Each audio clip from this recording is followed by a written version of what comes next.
This is our world now, the world of the electron and the switch, the beauty of the bod. We exist without nationality, skin color, or religious bias. You wage wars, murder, cheat, lie to us, and try to make us believe it's for our own good. Yet we're the criminals. Yes, I am a criminal. My crime is that of curiosity. I am a hacker, and this is my manifesto. You may stop me, but you can't stop us all. Mess with the best, die like the rest. Hack the planet.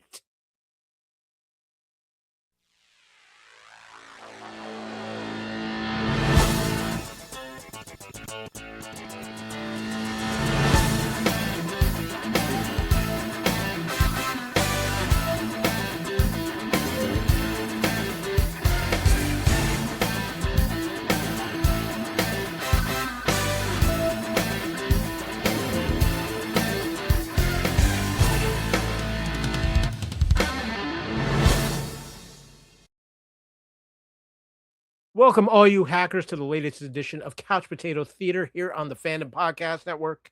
My name is Zero Override, and we are here today to talk about the 1990 film Hackers. Of course, you know, this is Couch Potato Theater on the Fandom Podcast Network. We're going to have a lot of fun today hacking the planet. But that means I need a team of hackers with me, and I think I've got just the people for the job, including, first and foremost, my brother from another mother. Some of us call him the serial killer. Other people call him Spartan Phoenix. To others, he's the Raider nerd. I just call him Cobra, Kevin, brother, co-founder, the one and only Mr. Kevin Reitzel. What's going on? Ready to hack some stuff here, brother, and I can't see shit right now. Yeah, I was going to say, yeah, you look like you might be blind as a bat with those sunglasses. These are my Cobra sunglasses. I'm gonna take. Yeah, I was going to say, no.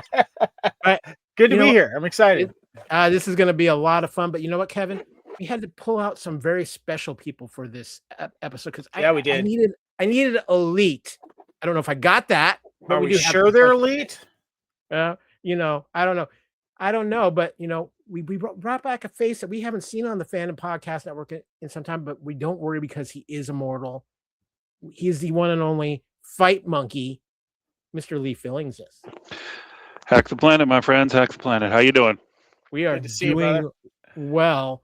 And last, but certainly not least, he is the guy that helped inspire us to do Hackers.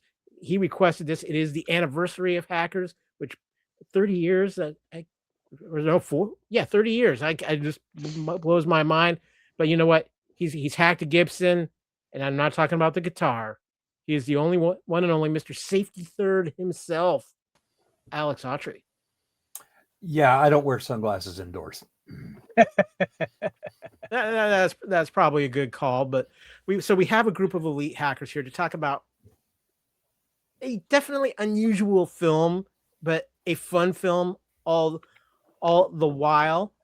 But just a reminder before we get started, this is the Fandom Podcast Network. You're watching us on YouTube. Great. If not, scan the QR code on your screen because it'll take you to our home for all of our wonderful audio podcasts here on the network.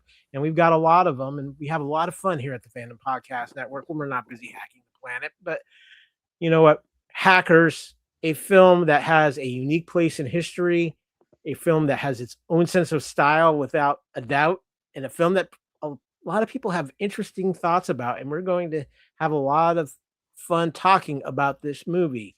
And you know, we'll be zero cool. We'll have some acid burn. It's not reflux, so we're all good. But and finally, a warning: we are probably going to have some adult content during this podcast.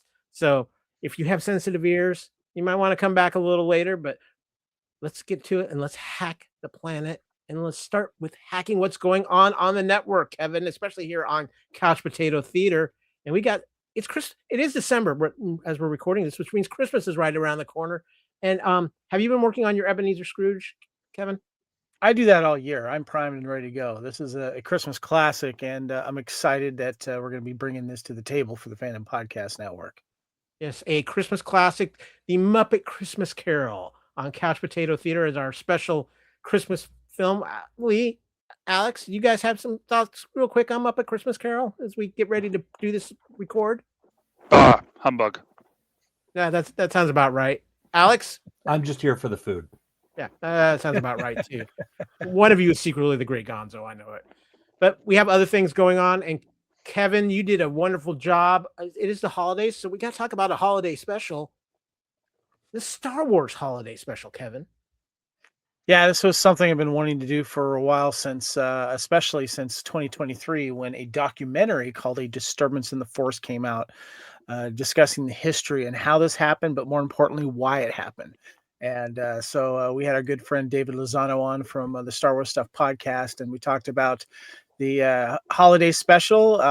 We did it scene by scene too. It was one of those things where we did it so we did it and watched it so you didn't have to, and we had a lot of fun with it.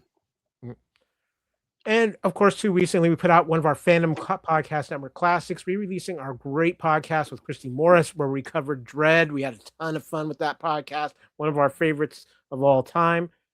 And of course, too, if you've been following Couch Potato Theater, we have been busy with a Canon Films retrospective, including American Ninja 1 and 2, Invasion USA, Cobra, Firewalker, and upcoming Bloodsport and Masters of the Universe. Lee, I feel like there should be some Fight Monkey stunt things going on in these films.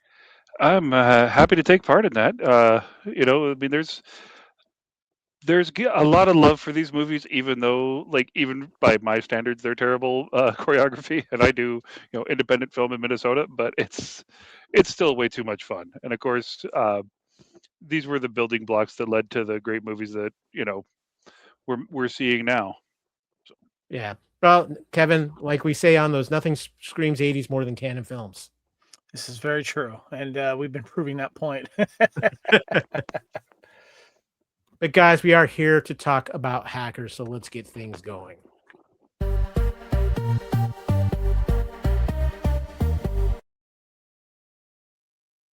It's movie time at the cinema. We're talking Hackers, and let's kick things off with a little IMDb plot description.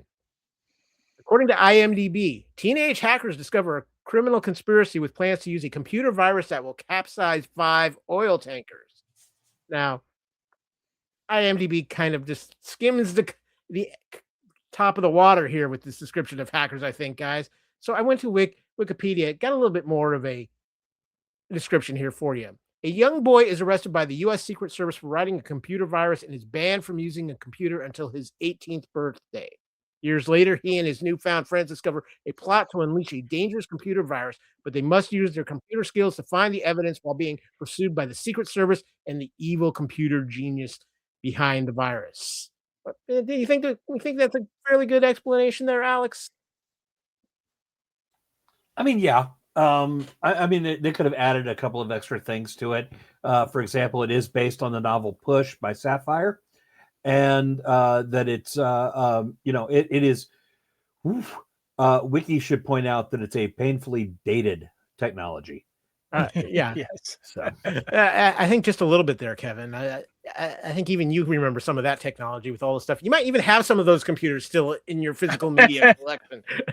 Yeah, we'll definitely get into the dated stuff later because there's some good stuff to chat about there. Well, guys, I have a little information about this movie. It was released September 17th, 1995. It had a $20 million estimated budget. Unfortunately, it didn't quite make that budget. It had a gross in US and Canada of 7.5 million. Worldwide gross, not much higher, just a little over 7.5 million. And its opening weekend was just over $3.1 million. So yeah, Hackers did not do well in the theater, but that's okay because I think it got a life in home video well and cable well afterwards. But guys, let's talk about where we saw Hackers for the first time and how did you watch it most recently? Kevin, you are our physical media guy. Did you watch it on DVD or Blu-ray or 4K? Well, I had it on DVD for the longest time, and I'm holding up the copy right here. That's my Hackers DVD. But in inspiration for this podcast, I decided to upgrade to the 4K right here because it also has the a Blu-ray. So it has the 4K and Blu-ray, and there's got some good special features on there. The Keyboard Cowboys, a look back at the Hackers, and a great interview with Iain Softley, cast members Fisher Stevens, Matthew Lillard, Penn Jillette, costume designer, visual effects artist too, Peter Chang, and hacker consultants Nicholas Jarecki. I'm saying that right, Jarecki, and Emmanuel Goldstein. So there's some really good stuff about that. That's how I saw it recently. When I saw it originally was in the theater because it was that weekend was my birthday. My birthday's on September 15th, and I'm like, got to go see this, and it was, I was of the right age too when this was happening because this was 95. So I had just turned 25.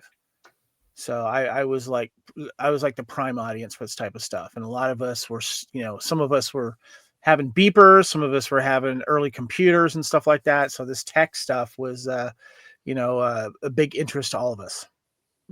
What about you, Alex? When was the first time you saw this film? And most recently, you said you just finished watching it before the podcast started. Like, legitimately finished watching it before the podcast, like maybe 10 minutes.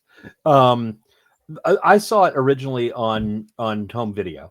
I saw it I rented it from, Block Gallery, whatever. I got it from there and watched it, and I'm fairly certain that I was, really enthralled by it because it was really cool. And like Kevin, right age for it. I was 23 when it came out, and and literally watched it on my phone on the way home from hanging out with some friends. Well, that it's that really high refresh rate that does all the work. Oh yeah, yeah. Did you download it, or were you streaming it from somewhere? Streaming it. I own a copy through some streaming company at home. Gotcha. That we don't need to advertise because they don't pay for it. So. Yeah. Gotcha. Lee, what about you? When was the first time you saw Hackers, and when was the most recent viewing you had of it?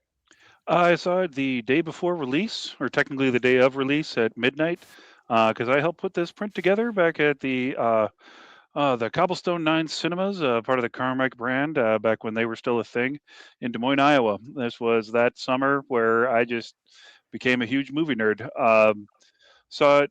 There's a couple guys on staff because, movie nerds also tend to be hackers that were mild hackers, definitely weren't, crash override or anything like that. But one friend of mine who had the tag Trendkill took over our local TV station, just like had a text scroll at the bottom of the screen. And he's like, guys, I did it. So like some of the stupid stuff in this is pretty on brand. I'm not going to lie.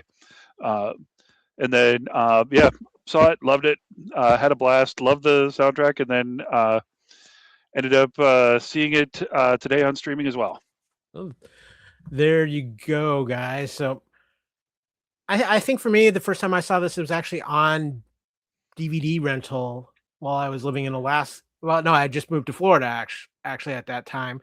So I kind of missed the theater run of it because I was in transition. But I remember seeing this and just kind of being like, okay, yeah, they got some things right, but talk about pigeonholing. And of course, this is a movie that maybe doesn't hold up 100% real well, and we're going to talk about that later. I recently watched it. I do own it on iTunes streaming, so I watched it on that. And for me, it is a couch potato theater film. I think there's just something about this film that's just, it kind of sucks you in when you come across it, because I don't know if it's morbid curiosity or what, but you have a lot.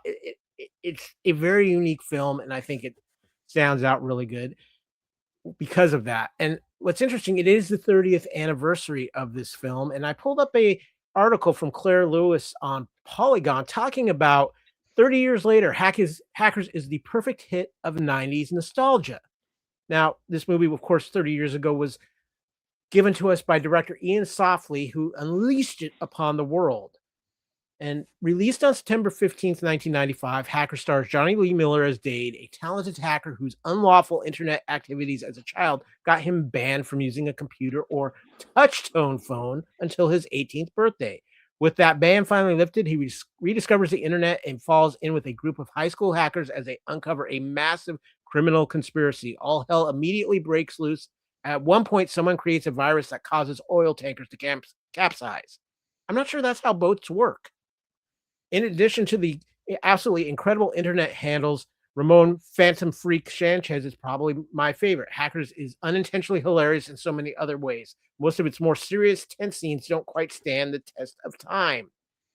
The hacking scenes are a fever dream too. 1 minute Data is typing into a text box. The next, his computer starts playing strange, trippy animations that seem more like a screensaver than anything to do with code. These bizarre interpretations of hacking make Jurassic Park's infamous "it's a Unix system" scene look totally normal by comparison.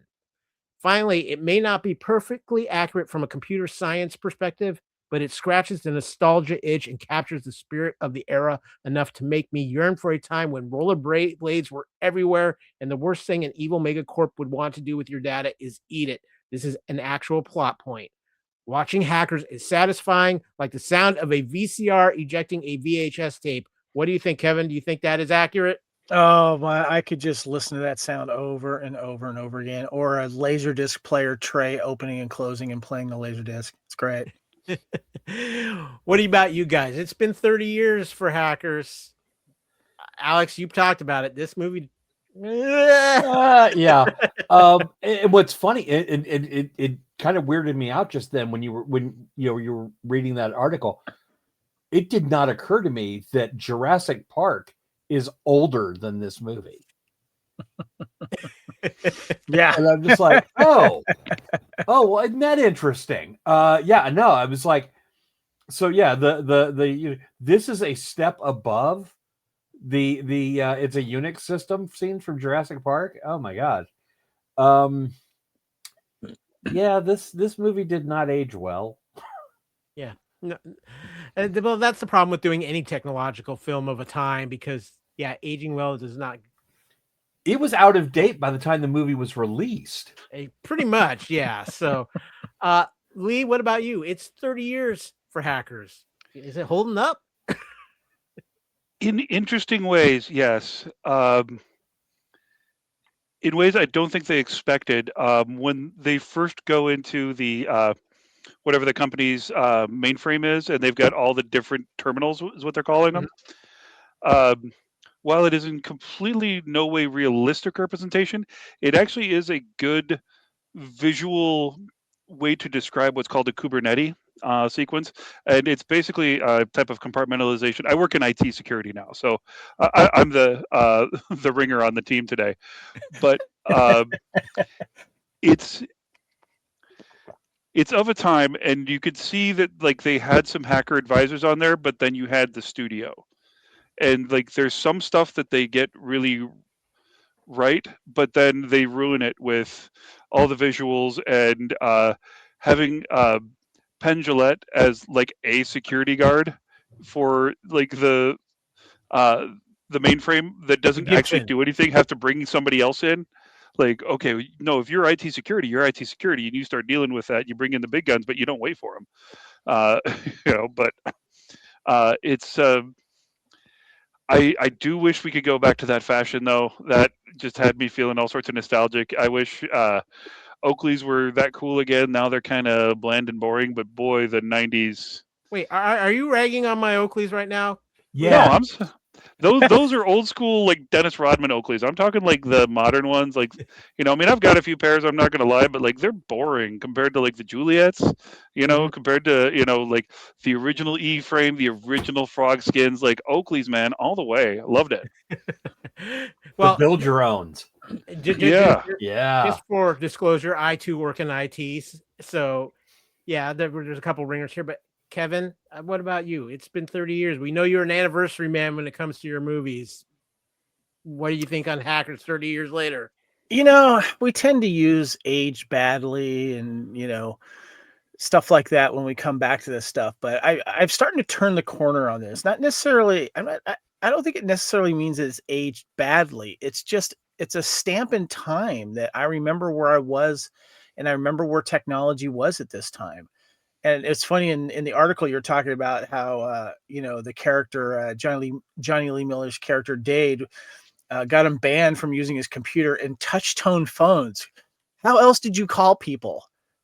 Everything was touch tone, at that time, and also seeing like the old rotary dial stuff, So, and there were a lot of phones that you could buy at that time that looked like dial-ups. Yeah. But when you punched the button, it was rotary essentially.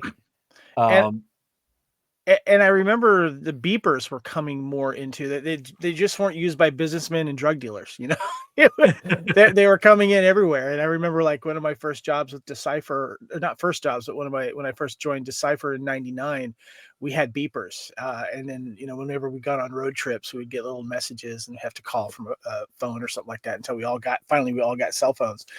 But Lee had talked about the fashion a little bit too, and I remember seeing some of this. And this is such a New York movie too, and becoming a fan of film for many years, there's a certain era of New York that I like watching in movies, and that's like the late '70s and the '80s, because it was really dirty in the '80s, and it kind of carried into the '90s, and especially with like the club scenes and stuff like that. And before I forget, I just have to mention Lee. Lee is the co-host of Bloody Kings, our Highlander podcast here.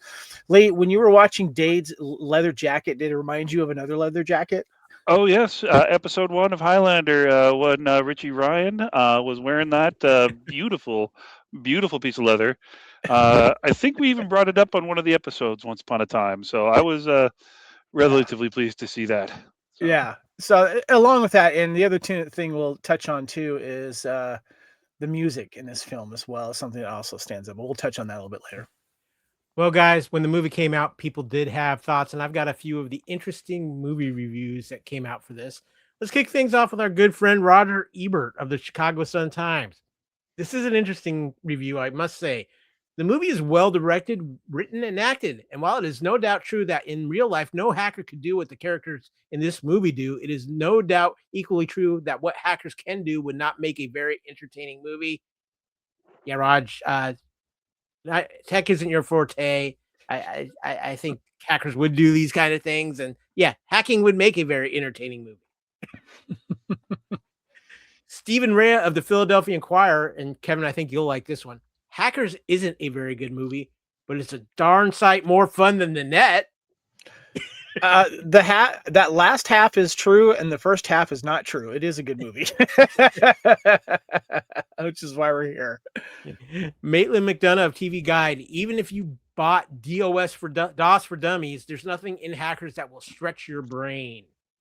I don't know. Some of those outfits might stretch. Yeah, I was thinking Fisher Stevens' coat stretched my brain a lot. So I don't know. And finally, David Kroenke of the Los Angeles Times. It gives you more insight into the minds of Hollywood hacks than of computer hackers. So interesting thoughts all across the I was board trying to there. remember, guys, when this movie came out and the reviews that it was getting. Was it you, Alex, that said that when this movie came out, it was already dated, Yeah. So, I mean, of our friends that were computer nerds, I think there was still a wave of like, yeah, this is really cool. This is a really cool subculture that not everyone gets to experience. Yeah, I mean, I would say that the interesting thing about it is the fact that it was trying to show us what a hacker culture would look like. And it did look a lot like the idea like, I get that they were trying to get this universal concept of a global community, which honestly, we don't get in real life until like 2000, 2005. Yeah. Where really we're starting to use computers more and more. In the 2010s, we get Facebook, and suddenly we have a connection all around the world, and things like that. So in that instance, hackers may have been ahead of its time, but the technology that it was using, because the fact is, and again, coming also from an IT experience, your computer's dated the moment it comes out of the box. It really is. By the time it's gotten to you, the technology has already moved forward. There's a moment in this movie where she indicates that she's looking to triple her RAM in her laptop. And I looked at that laptop and went, that laptop's got 12 megs of RAM. Yeah, of RAM. That's true. Not even gigs, megs. Megs, 12 megs, maybe 16. Yeah.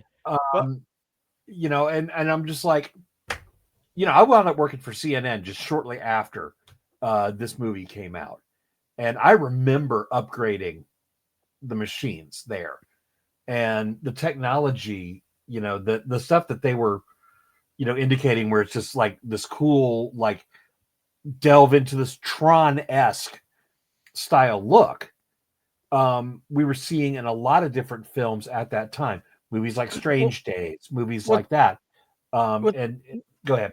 Well, what's interesting, and let me ask you this, because you worked in IT. Not a lot of people had computers at this time, so it felt a little futuristic for those of us that didn't have it, because I didn't get my first computer, I want to say, until maybe 97, maybe. And, people were starting to play online a little bit. So in a way, it felt futuristic for those that didn't have the tech in hand. Yeah, and if you didn't understand a lot of, okay, again, the floppy disk that's so crucial in this movie. There's two of them. There's two floppy disks that are crucial in this movie. There's still a single floppy disk. I mean, it couldn't have had that much on it. Right. Well, you forget that didn't hold that much. No, we're talk a little bit more about the technology especially as graphics intensive as it was. Yeah. I mean, that was some hype. I remember getting Doom, and that was like 8 of those discs. Now, albeit that was a game, but still, the graphics were not as advanced as that. Windows 3.1 was on 10 discs. Yeah. Well, guys, too, we're going to talk more about the tech later, because I have a thought about the tech, but I'm going to save that. But we got to talk about our friends over at Letterboxd, too. Kevin loves his Letterboxd. They gave this movie a 3.3 out of 5. That's a pretty good score for Letterboxd. A little over average there, so that's good. So there's definitely some love for this. I would have to say, guys, this movie, I think, was one of those films that definitely became a cult classic because of DVD and Blockbuster and everything of that nature, because it just did not do that well in the theaters.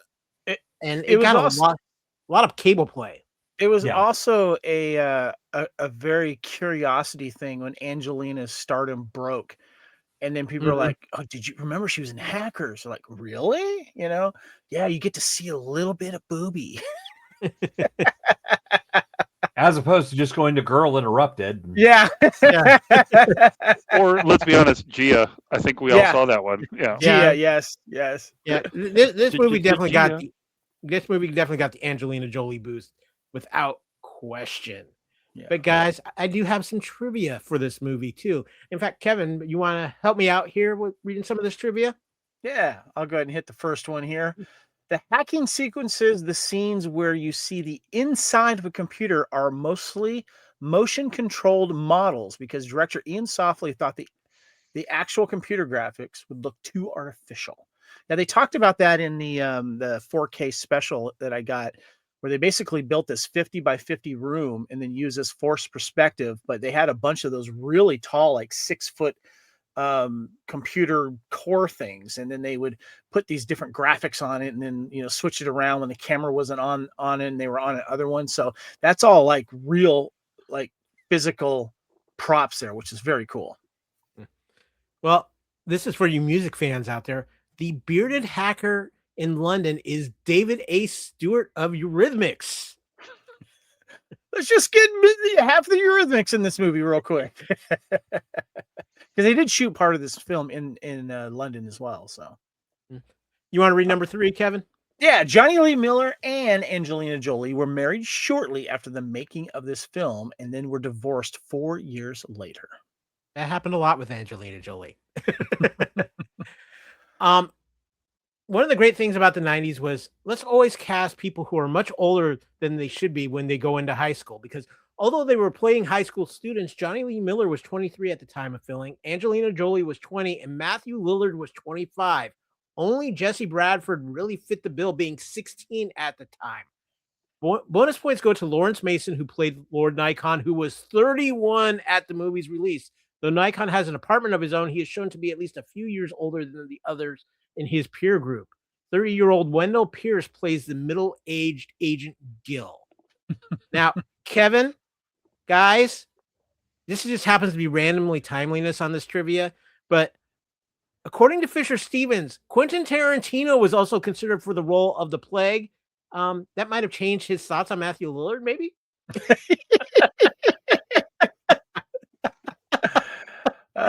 Very timely. And the last bit of trivia we have here is the cast spent 3 weeks getting to know each other and learning how to type and rollerblade. They studied computers and met with actual computer hackers, including Tristan Lewis, Kevin Mitnick, and Nicholas Jarecki. Jarecki served as the technical consultant and credits his experience on hackers as inspiring his later career as a screenwriter and director. Actor Jonny Lee Miller even attended a hackers convention. Yeah, they did go all in on this film. I got to give them credit. They went through typing school, the rollerblading. I would love to see some footage of their rollerblading lessons. I think that could be some great outtakes too. But guys, I want to talk about some of our favorite scenes in Hackers, and I've picked out a couple here that I want to talk about real quick. I love the opening scene when Crash Override is taking over the TV station and encountering Acid Burn for the first time. We get the classic line, "Mess with the best, die like the rest." And then, of course, Acid Burn burns Crash Override and takes over, even though, I mean, he just wanted to watch The Outer Limits. What's wrong with that? I don't see the problem there, except other than infringing on Acid's territory. Another one of my favorite scenes, and I want you guys to comment on this, when they start the challenge of taking out FBI agent Gill. First, they destroy his credit cards. Then it gets a little bit more raunchy as they put him on future contact sex, leather lace and water sports, as well as transvestites, where they finally eventually just kill him, at least in the technological term of it. And I'm also a big fan of this scene where because it's just so odd, where he's turning over the disc to Fisher Stevens' character, the Plague, and he just comes up on this, right, doing the Marty McFly being pulled by the car on the skateboard, grabs a disc from him, and it disappears. Just something about it, it's so weird, it's intriguing. And finally, guys, the attack on the Gibson. I love this sequence. It's insane, it's fun. The graphics they go crazy with. I'm just curious to what some of your favorite scenes might be in this film. Alex, I'm going to start with you on this. No, I'm good. No, it's there are some interesting scenes in this. I do like the attack on the Gibson sequence. I think that's beautifully shot. It's really a unique way to do it, and the sequence of having all of and let's face it, every other universal hacker in this movie is a straight stereotype. The Japanese contingent are wearing kimonos. The French guy is smoking. It's literally you're like, oh, well, clearly the French group is here because that one dude is wearing all black leather and smoking. That's a fun sequence. One of my favorite scenes is the actual scene in which they are looking at Acid Burn's computer in the party. Yeah. Mm-hmm. For a couple of reasons. One, there's a Secret Service agent who's undercover and looks 37. No reason being in there. He looks like a 37-year-old. He does not look like he should be there. He looks like the main character from the movie 3 O'Clock High. Now, or Plain Clothes. But the fun part is that they're checking out her computer. She and her boyfriend, who we never see again after this scene, are fall in and start making out. Jonny Lee Miller's character calls her Burn, which causes her to look up before figuring out she's Acid Burn. Yeah, that's a great scene. Burn, like, I love how he said Burn, like he's questioning it and then realizes it. So, yeah. But it look, I mean, the way that it's done, it really does look like he didn't know beforehand.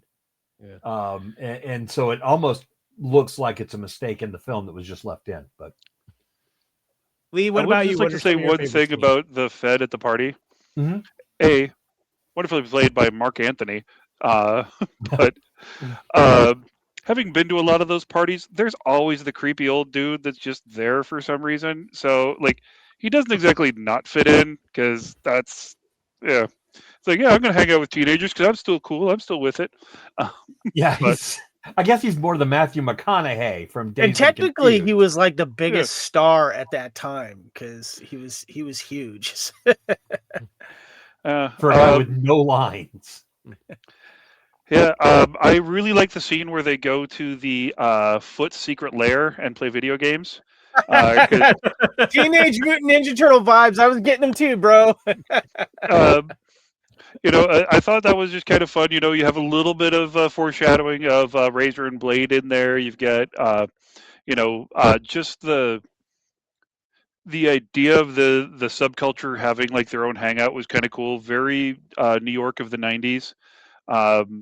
Where you could still have kids hanging out somewhere without, you know, paying through the nose for it. Now, I mean, just think about like that's a $5 million place. Nobody could be able to get into it if that was New York City. But back then, you know, the early Giuliani era, not too bad. Really like that. You know, I mean, you kind of mentioned it, but like the whole attempting to ruin Gil's life. I mean, that's just anytime you mess with Bunk from The Wire, I just love it. Thought that was great because he's really good at being exasperated. Those jokes don't land if he's not pissed off properly, and he was properly pissed off, and that was just fun to watch. And then pretty much anytime Renoly's on screen, I'm a little bummed we didn't get more from him because I mean, with this and Con Air, he had two kind of not necessarily iconic but magnetic performances, and then we really don't get another one from him. That's true. Yeah, could have seen more of him in the '90s and 2000s. Yeah, good point.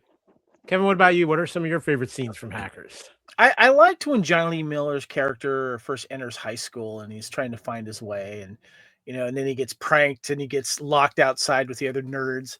And I don't know why. Don't ask me, but maybe it was because we'd recently re-released Dread. And it reminded me of that scene when Mama locks down the entire building and all those poor skateboarders are stuck outside, you know, out there outside. So it reminded me of that, you know, and then he gets her back with the whole turning on the shower scene and all that kind of stuff. And I thought that was good. But I like the party scenes and you get to see these guys kind of interact with the other people as well. And one of my favorite quotes comes from that. I'll do that during the quote time though. But and then I like the chase scenes too, especially through Grand Central Station. And they did a lot of good like New York movie shoots in this. I thought it was great, and I love the subway scenes too. Yeah.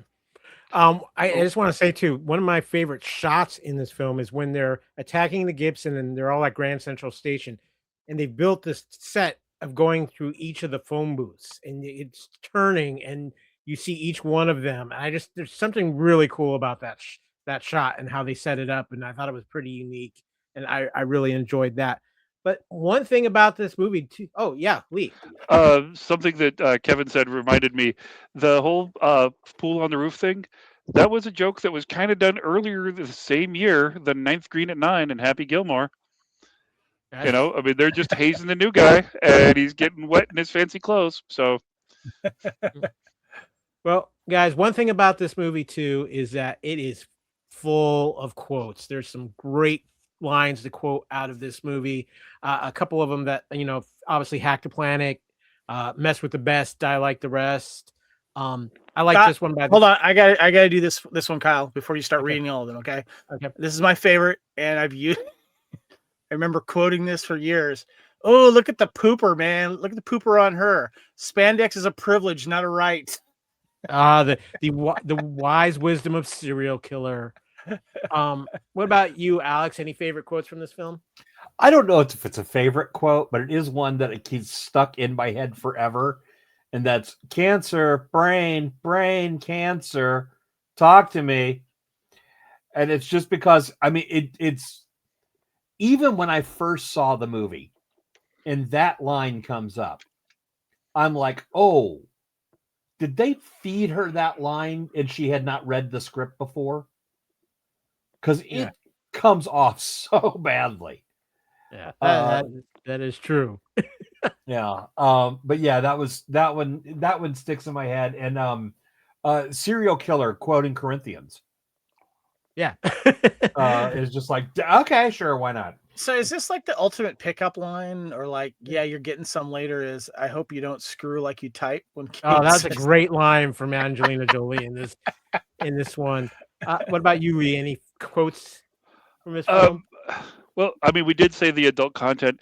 It's not so much the quote; it's the delivery of these two lines, and it's two great character actors, Jonny Lee Miller and Fisher Stevens.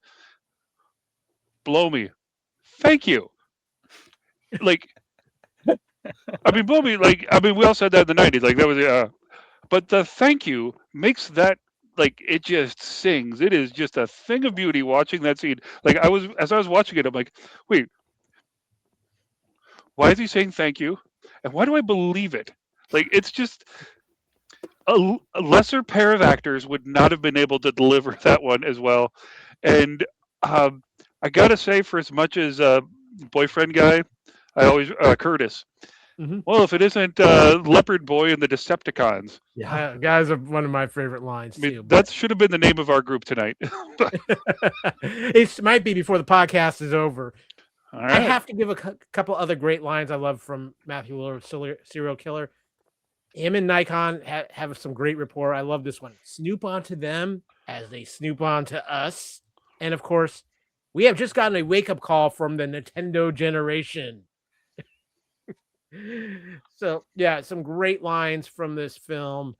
But guys, let's talk about the cast because this is a very interesting cast, to say the least. A lot of guys before they broke out, or a lot of people that are just known. We have, of course, Jonny Lee Miller as Dade, Angelina Jolie as Kate, Jesse Bradford as Joey, Matthew Lillard playing Serial Killer, Laurence Mason playing Lord Nikon, Renoly Santiago as Freak, Fisher Stevens as the Plague, Alberta Watson as Lauren Murphy, Dade Murphy's mother. We, of course, have Darren Lee and Peter Kim as Blade and Razor. But we also have a few other notables, too. Lorraine Bracco playing Margot, Wendell Pierce, one of my favorites, playing Agent Dick Gill, Michael Gaston as Agent Bob. Of course, as mentioned earlier, Mark Anthony playing Agent Ray, and Penn Jillette, as Alex likes to say, his name was Hal in this movie. This is a pretty interesting cast, especially a lot of people who, right before they broke out and have gotten success since. But I one of the things I love about this movie is this cast, Kevin. definitely it's what's cool about him is you get a lot of these up and coming stars, and especially Angelina Jolie, like right when they're starting to, make a name for themselves. And I'm trying to think of, like, who was the most notable name at this time? Was it Fisher Stevens because of the Short Circuit movies, or stuff like that? So it's interesting. Like, I didn't know who Lorraine Bracco was at the time. She wasn't really a household name for me. But Fisher Stevens for me was the big name in this, and he stands out. He always, to me, he makes a good villain in this too. And then also too, the one that stood out for me was, let me get his name here, is Laurence Mason, because he helped kill Eric Draven, and Eric Draven came back to kill him. So yeah, he had a nice little run there. Yeah, he did, definitely. So, and Matthew Lillard is one of the standouts for me. I think he's probably my favorite character in this movie. I also kind of thought was funny too was Jesse. He's just smoking all the time, and during this time in the '90s, there were so many people just smoking and smoking and smoking. So I thought that was kind of funny, especially when he says, I don't have a problem. I'm not addicted. I'm not addicted. Alex, what about you? What are your thoughts on the cast? First of all, Jesse Bradford doesn't age, and it's creepy. Him and Paul Rudd. Yeah, they both have paintings in their attic that get older. I agree with Kevin. I think I don't think that Serial Killer was meant to be as big a character as he wound up being, because truly, for most of the movie, he's just he's the wacky sidekick, and yet he's one of the most memorable characters in the movie, and certainly went on to great success with things like Scooby-Doo and the Scream franchise. I really feel like I think Serial Killer had some of the best lines. Jesse Bradford's sequence in the addiction meeting is interesting because he's openly talking about how he doesn't have an addiction while smoking and pounding down coffee. And he's the only one in that sequence that's doing either. So I think that falls under a lot of it too. I think that there are some good performances. There are some not great performances, but I mean, this movie doesn't have the power that it has without Jolie. And I Her think it's after character the is so fact. strong. It's Jolie power after the fact. Yeah, it is. It is. It's when you sit back and you look at her and go, "Oh, I see where she went after this." Yeah. And I can see those performances inside this one. What about you, Lee? Your thoughts on the cast? I remember, Jonny Lee Miller. Yeah. Big fan. Trainspotting, even Trainspotting 2, loved it. I remember seeing Trainspotting. I'm like, that guy's Scottish? And then find out he's not Scottish. He's English. But like, fascinating watch there. This, for me, I did know who Lorraine Bracco was. And I was watching the movie, I remember thinking, wow, she kind of fell off because like before this, she had done Medicine Man, where she's starring opposite Sean Connery. She had done the Goodfellas, where she plays Ray Liotta's wife. And had these big roles. I even remember her in Sing, which nobody saw. And what was the one where Michael Keaton is crazy? The Dream Team. Is it the Dream Team? Yeah. So she had like a few roles, and then this was like the big budget one, and I'm like, she's just kind of there. And then you kind of see like watching it recently, it's like seeing, oh, there's a lot of ADR for her too. So she's just there, and it's interesting to see her then go and play Dr. Melfi on The Sopranos. But but yeah, it was that one was fun, and of course, anytime Lord Nikon, aka Tintin. Oh, that's too bad. I like Tintin. That was fun. And was I mistaken? Did I see Agent Scully as the lawyer in the beginning? I don't remember if that was Gillian Anderson. Not. That I can't remember on that one. And I didn't see her listed on the IMDb, but it could have been. This is pretty early on for that. But yeah, I mean, all around, this is one of those ensemble casts that shouldn't work but does. Yeah, without a doubt. But no, it was Felicity Huffman. Oh, that's right, Felicity Huffman. Yes. Yeah, that's who the attorney was, Felicity Huffman. Guys, we like to do a little thing around here. One of two things: either the Ocean's 11, you think we need one more? Who might we add to the cast? Or the Tom Selleck was Indiana Jones. Which cast member would you replace with another, and who might it be? Now, for me, I have a couple of thoughts here. If I'm replacing a cast member, I'm probably replacing the actress who played Dade's mother, even though I really liked her in the role. But I'm thinking either maybe a Susan Sarandon or Rene Russo in that role. Would just give it a little bit more oomph. And if I'm adding somebody to the cast, this movie gets so insane. I need like a veteran hacker that maybe they go to for some advice or something along those lines. Give me a Nick Cage cameo as this crazy veteran hacker that they would go talk to. But that's just my thoughts. What about you, Kevin? Okay, so when I do this category, I have to stick my foot in a little bit in the reality boot, so to speak. The names you say are great, but I don't think they would have been realistic at the time because of their star power, possibly. So whenever you have these lists for the notes of like the top 100, I'm looking at the bottom 100 if it's like one of these type of movies. And this is a woulda, coulda been, but of course it didn't happen for obvious reasons. But I felt this would have been a really good River Phoenix film.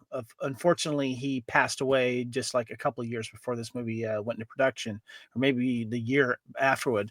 I just felt like this would have been a really good role for him.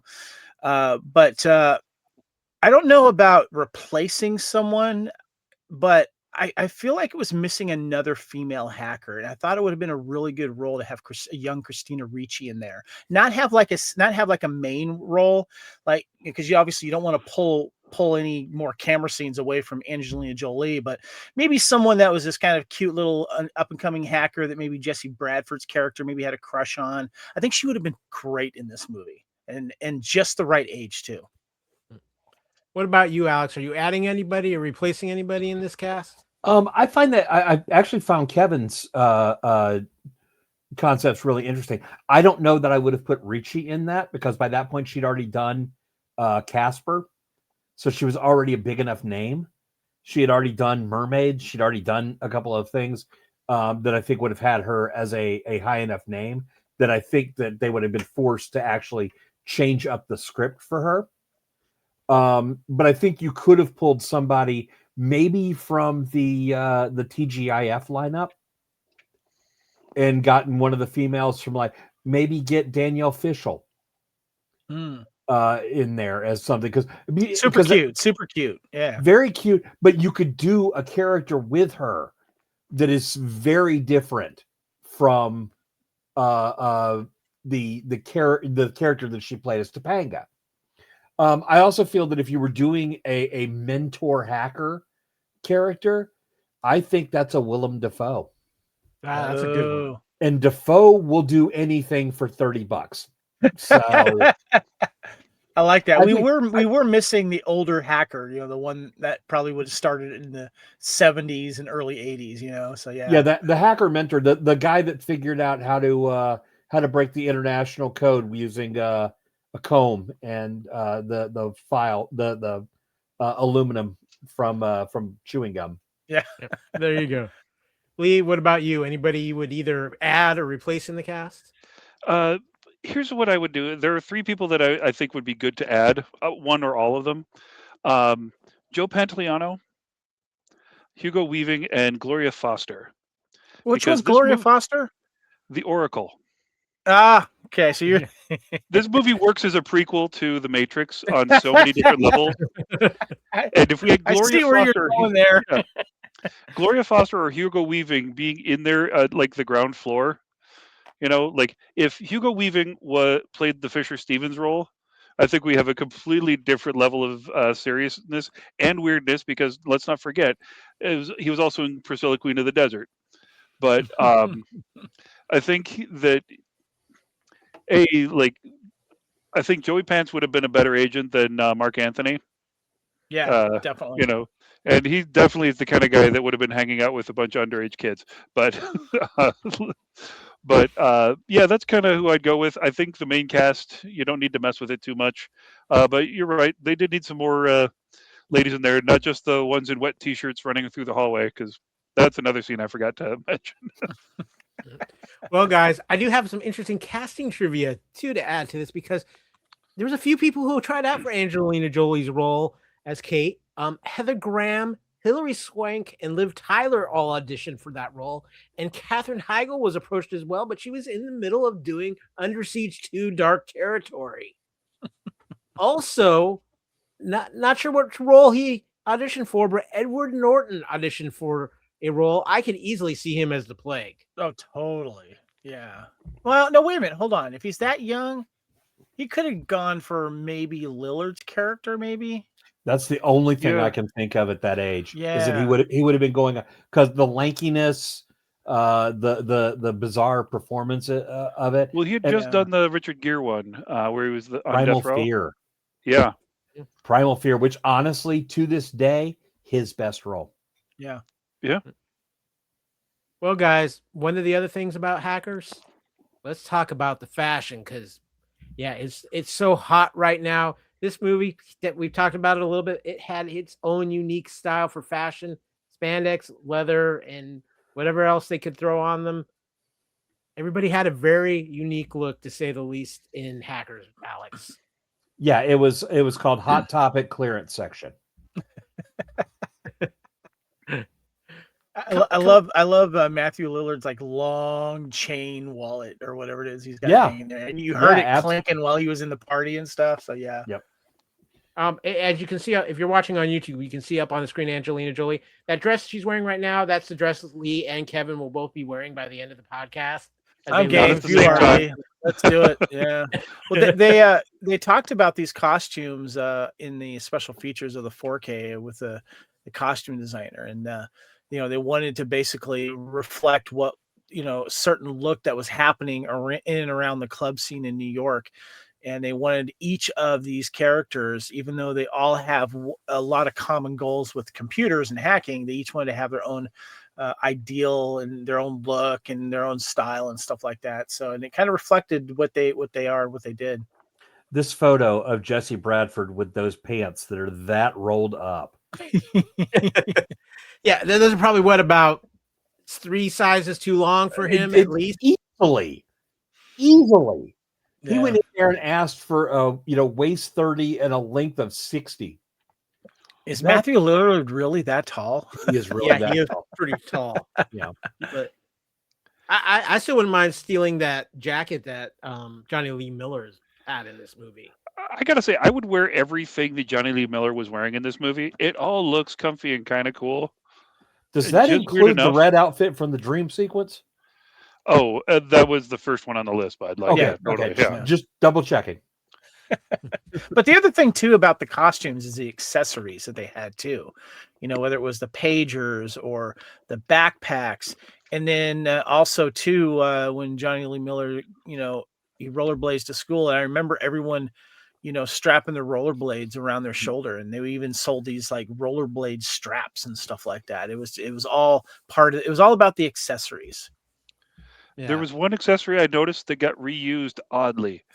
Matthew Lillard and Fisher Stevens are both wearing the same sheriff badge in different scenes. Interesting. Fisher Huh. Stevens is using it in when he's boxing in VR, and then Matthew Lillard is wearing it when they first go to Lord Nikon. And as I was watching today, I promise I didn't even plan this, but I realized when they're in Central Park and they're being surveilled, the lady sitting between Bob and Ray, which is a reference to an old comedy duo, is reading this book, The Way of the Peaceful Warrior, that's been sitting on my desk forever. Oh, Good book. I'm going to blow you. I'm going to blow you up so we can get a better. Thank you. So yeah, this is one of my favorite books. Who's reading that book in the movie? The lady sitting between agents Bob and Ray when they're on the bench taking pictures in Central Park. With Way the of disc the Peaceful handoff. Warrior. Yeah, like literally this edition with this cover. So it was like, that's sitting on my desk right now. What is the 8-second synopsis of that book? Guy learns all about ancient mysticism and philosophy from a late night gas station attendant in California. There you go. Yeah, you always believe in the late night gas station attendant. Yeah, it's commonplace to just learn Eastern philosophy through. I also consider it a prequel to Roadhouse. There we go. And if either of you guys ever read it, you're gonna be like, "Wow, that works way better than it should." I even told the author, and he's like, "Yeah, it does." So. Yeah. Well, guys, one of our other categories is the When Harry Met Sally best scene or moment between two characters, and I this is one of my all-time favorites for this film. Right after he'd been pranked by Kate, when he sets off the sprinklers and he's got the umbrella, and you've got Kate confronting him, and Freak is in the background just losing his mind, like, oh, it's on now. This was one of my favorite scenes in this movie, because the way Jonny Lee Miller just walks in with that umbrella ready to go, flips it out right before the sprinklers come on. I thought this was just an absolutely wonderful scene. Is there any scenes between two characters for you guys that might stand out? Kevin? Let Lee go. Yeah. Oh, go ahead, Lee. I would say, honestly, Lord Nikon and Serial Killer. That first scene where he has to shag out in his apartment, like the immediate, like, again, and then like, yeah, we're gonna hang out and it's cool. Like, having had that buddy, having been that buddy, like that was a ridiculously real moment in a ridiculously silly movie. And I thought like it said everything you needed to know about all of these characters, especially when others were there, like even the mom saying, help yourself to whatever's in the fridge because Serial Killer already has. Like that's that's this guy on a level that you don't need to spend any more time explaining. What about you, Alex? Yeah, the scene that he mentioned is excellent in character development, because we know just from that one sentence and that one response everything you need to know about their relationship. And I think that's a great scene. That's a wonderful scene. My favorite scene is the date at the end of the movie. The two of them are walking, and she sits there and says, "I can't believe that they thought you won." And he's like, "They didn't. They figured this was the only way I'd get a date." And it's because, again, we've established these characters. We know who they are, and we know the people who were the judges. So when he says that, all you could do is sit there and go, yeah, no, that makes sense. And it's interesting how many dream sequences there are in this movie, because that gets mentioned at the end. But yeah, I think that line, it was just the guys didn't think I'd be able to get a date any other way. One, shows that they're a group that's willing to help a brother out, and two, establishes that she's out of his league. Yeah, well, she's pretty much out of everybody's league at that point. But Kevin, what about you? Any favorite moments between two characters? We've talked about a lot of the cool scenes, whether it was the hacking scene in the room and Fisher Stevens makes his appearance. That's a really cool scene. But there's two little minor scenes that really stand out for me for particular reasons. And you mentioned this scene here, and I'm going to bring this to the stage where he does the get back scene where he brings the rain down on all the class. And you said one of your favorites between two people is these two here between Jonny Lee's character and Angelina Jolie. I actually like the scene right before he sets the rain off, and he's talking to Freak. And then Freak realizes why he has the umbrella. But I think it's at this moment Freak realizes, okay, this guy's for real. He's legit. And he is part of the clan here, if not one of the leaders of the clan. And I really like that scene. And then he pulls it off and everyone starts getting wet. And of course, then it leads to your favorite moment between those two. The other one I really like too, it's a small scene, but it reminded me, I knew people like this. And I know that in New York, it was a lot more common. And that's when they go meet, I think it's Nikon for the first time. They go to his house or his apartment. And Lillard's character, Serial, asked if he can crash at his place. And there's that moment, and then he says, yeah, sure. And then, they have a little buddy moment. People like that just kind of surfed, couches and floors from apartment to apartment that maybe were homeless, but they would find a pack like these people do here. I knew people like that would just couch surf, and they didn't have a home. Their parents kicked them out. They lost their job. And when you were with a tight group, you took care of each other. And I thought that was a really subtle scene there, because you could tell he's homeless and he's just kind of going with the flow with where everyone is, and just wherever he sleeps the next night. We are leaving out one very important scene between two people, and that's the scene between the front desk receptionist and serial killer, where serial killer was underneath her desk installing everything he needed to for the hack, and he comes out from under her desk and pulls up the work belt. It's just a fun little scene there. I always got a laugh out of that scene. But guys, too, believe it or not, there's actually some romance in this film as well. So let's do a little salt and pepper. Let's talk about sex and our favorite romantic moment. And there's really the one that stands out at the end. They find a pool on a roof. And of course, the guys help out hacking with some lights, and we get crash and burn. And really, the love scene is the ending credits of the film. That was definitely a new one for me. I don't ever remember seeing anything like that. What are your guys' thoughts on the actual romantic relationship between Dade and Kate in this film? Lee, let's start with you on this one. To be honest, I think it works as an impetus for him joining the group, but I don't think the romance works as a plot device. I think once he's part of the group, it's sort of secondary, and that's more like, I think, just the way that they wrote it. It's like, okay, now everyone kind of accepts him. He's going after her, but they're really just kind of doing the hack thing, and the romance was kind of secondary to it. But it's still cool to see. And honestly, anytime Angelina Jolie's on scene, definitely fun to watch. But I think they cast the two of them on like how intensely weird their eyes are. And so like when they're like looking at each other or the both of them looking at something else, it's like this is scary. I don't know if I'm supposed to watch any of this, but very cool though. Alex, your thoughts? I believe the best romance in the film is Lord Nikon and Serial Killer. That's a good one. I just think that it is. I feel like those two have a very real relationship, and it's beautiful, and we should celebrate it. Clearly they didn't stay married for long.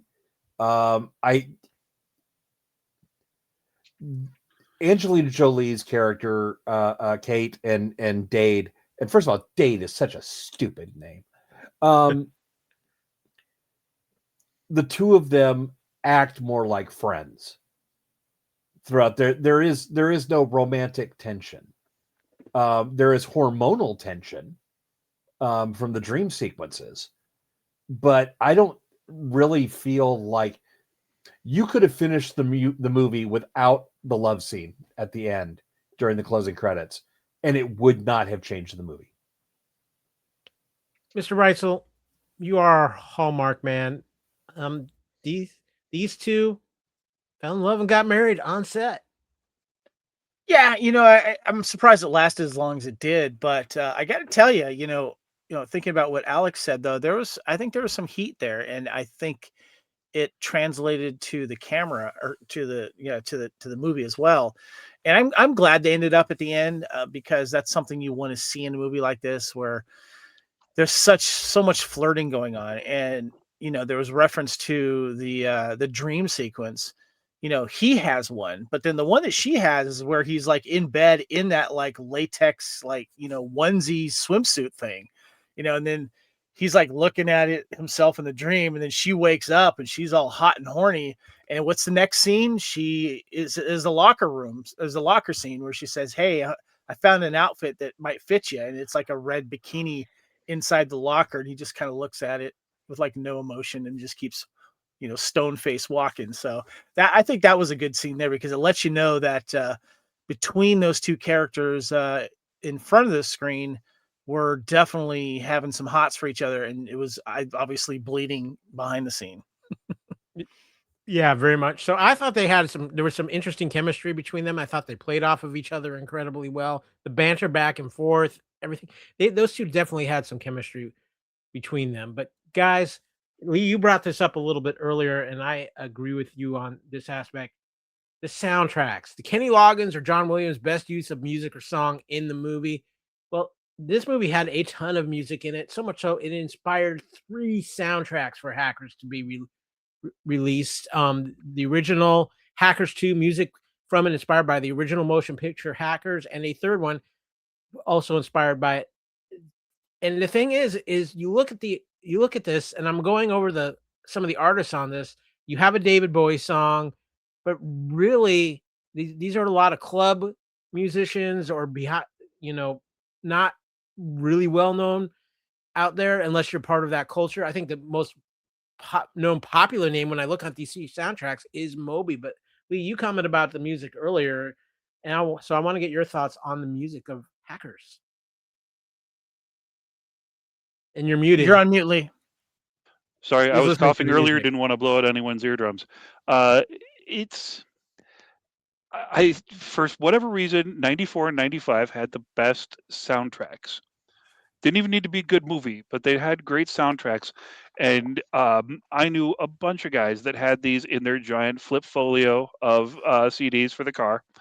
And I mean, Orbital was in this. You also got the Prodigy, well before they kind of made it big with Smack My Bitch Up and all that. But like there was, it worked in the scene. Like you would expect that music to be playing in this place and time.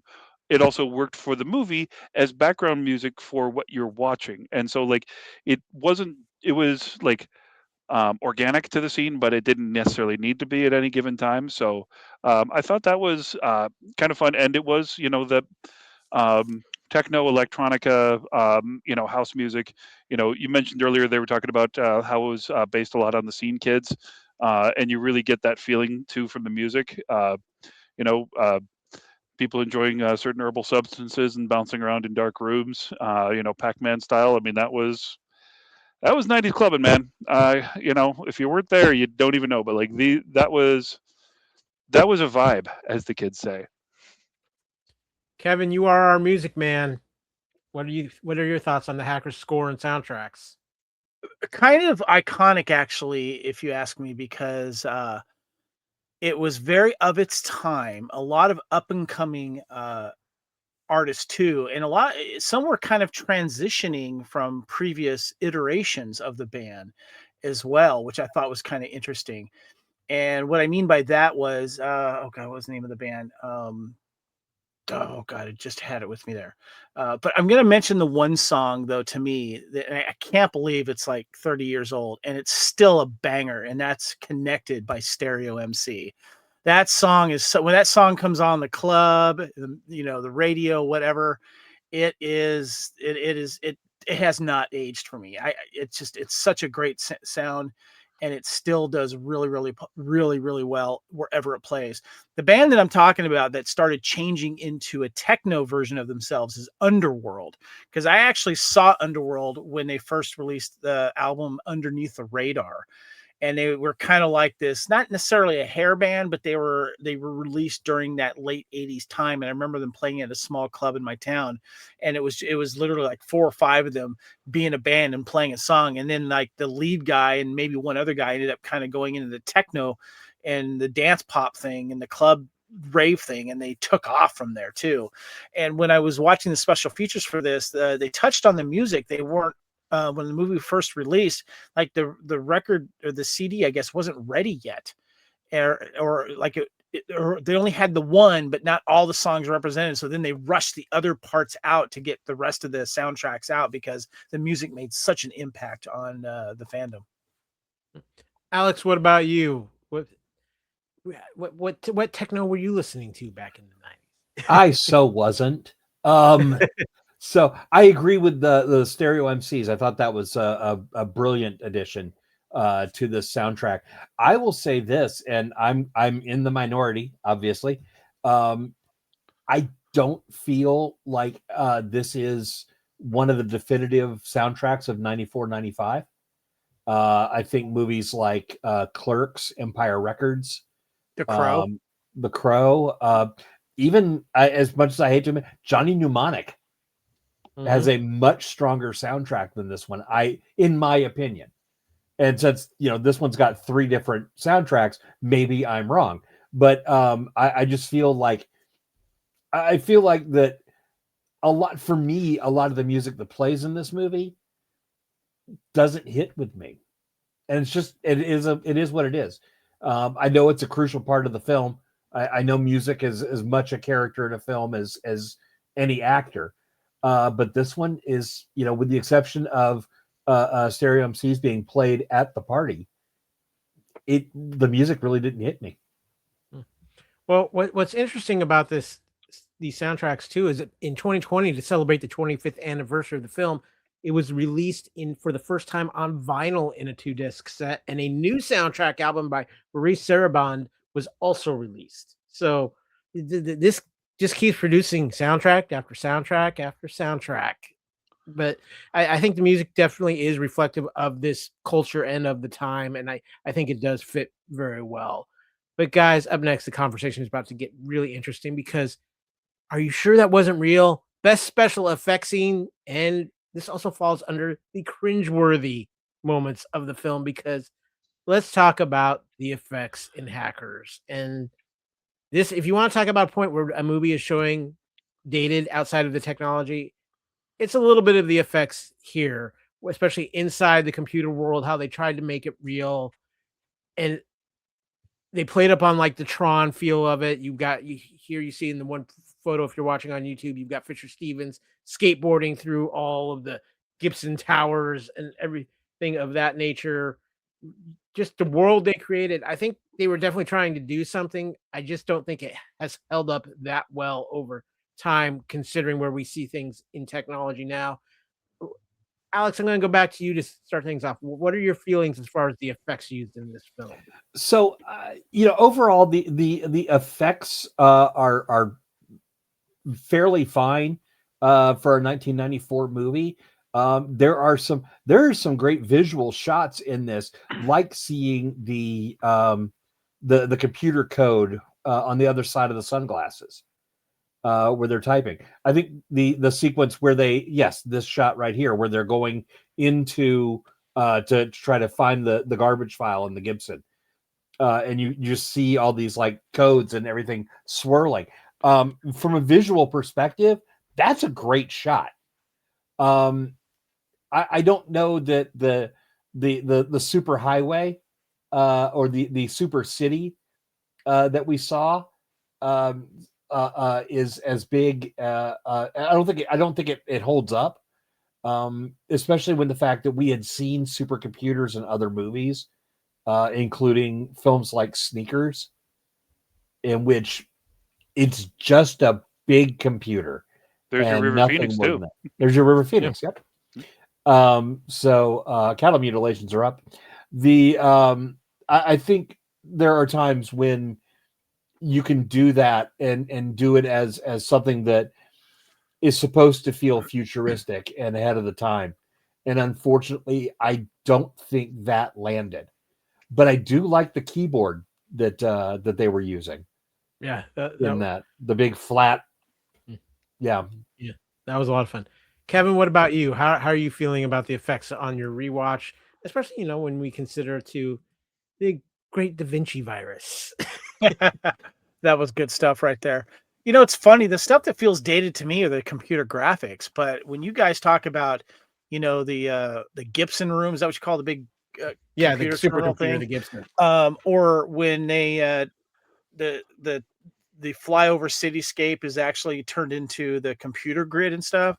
That stuff holds up for me, and it always has. Especially when I first saw it, I thought that was really, really cool. And with all the CG lately that we've been seeing over the last 20 years, I have an appreciation for practical effects. And I remember when my wife and I were doing the Fright Night Couch Potato Theater, we were talking about how 80s had a really good run of practical effects and really kind of revolutionized that. And then they kind of got away from that, but we still got a lot of that going through the 90s. They were using miniatures. We referenced The Crow already. There's a scene where the crow's flying over the city. It was a miniature city there that was done by that. And I love that stuff. I love seeing that. So to me, it could feel dated, but for me, it brings me closer to the project. It makes me know that these people hand built these little things and built those Gibson towers. And I like the cityscape.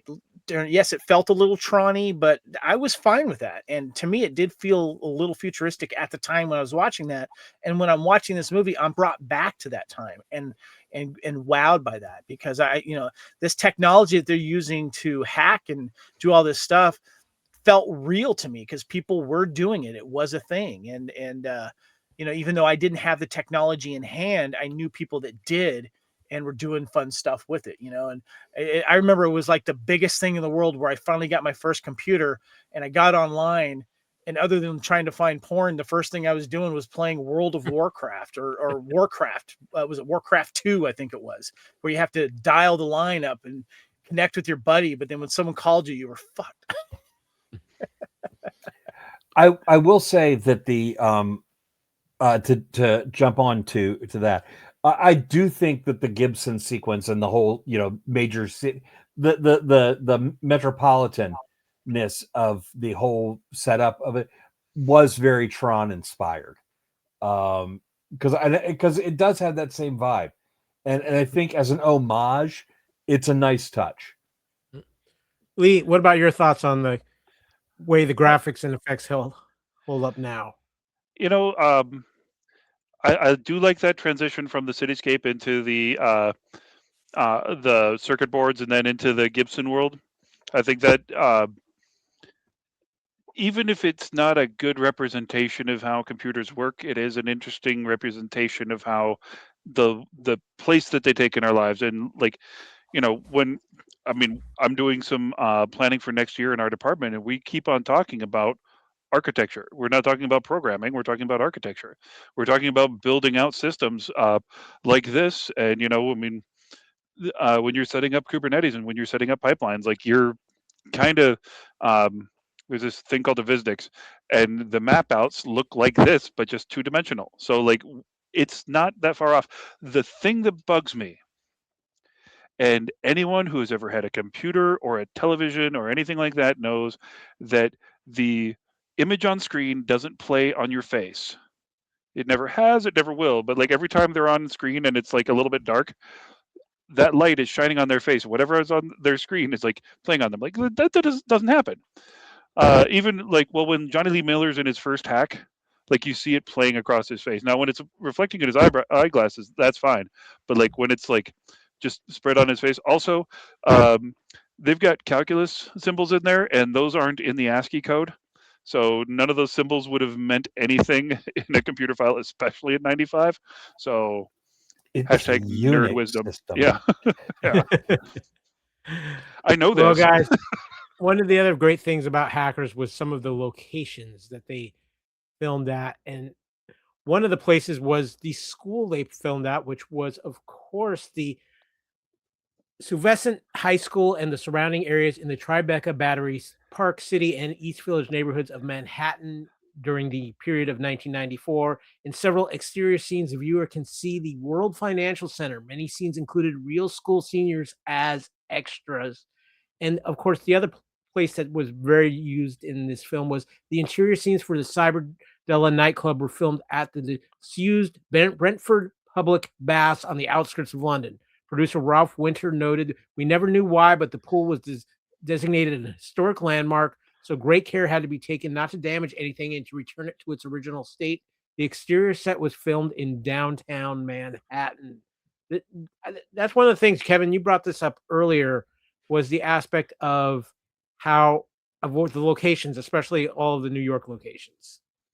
Definitely, and they did a good job of hiding some of that while filming in London as well. And it's this is like I said, this is a good New York movie because they do shoot scenes in New York as well. But my favorite location is what Lee brought up earlier was the Foot Clan location. Reference to Teenage Mutant Ninja Turtles 1990, where it was the teen hacker / nightclub hangout.